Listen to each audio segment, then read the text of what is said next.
gotta figure out what this guy did to be able to put himself here. How you doing, sir? Hey, what's up? Man, you got a beautiful house here. Thank you. Are you from Los Angeles originally? Well, I was born in Colombia. I came here when I was 6 years old. How did you end up in Los Angeles? So my parents, they had this dream to come to the U.S. and unfortunately it became a nightmare because 2 weeks after we came to the U.S., our home got raided by law enforcement and both my parents ended up in jail. How were you able to bounce back from that? Kind of like going through that at an early age? Like what was the turning point that really allowed you to kind of build all of this? Well, at 10 years old, when they really put my dad away for a long time, I made him a promise that I'd take care of the house. And I became the head of household at 15 years old. And I got a chance to start working early, and then I started hustling. You got a super nice spot here. This is a multi-million-dollar home. Could we check out the spot a little bit inside? Check it out. Awesome.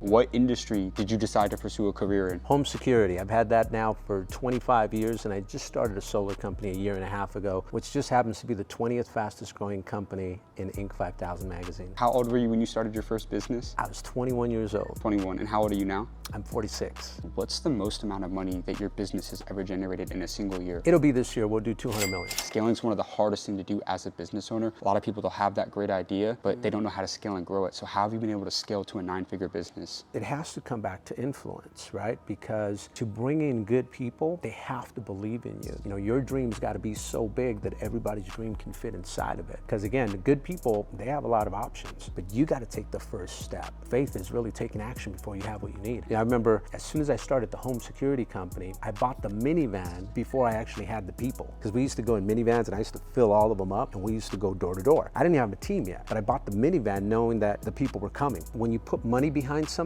that's when you know you're committed. I call it a necessity level. A necessity level is this sudden willingness that untaps this tremendous amount of ability that you didn't know you had. That's why I've always been great at putting myself in pressure situations that increase my urgency level. I believe low stress is low performance. But when you put yourself in these uncomfortable situations, that's when that greatness that lies within comes out. What's been your secret to sales? You know, you've sold hundreds of millions of dollars in revenue at your company throughout your career, but how have you really been able to land big deals with massive clients over all these years? I've always gone out of my way to validate the business that I'm in to give me confidence. So like when I started selling home security, going door to door, I would look up articles of home invasions. I would look up fire accidents that were happening. And what that did is it filled me up with belief, with confidence.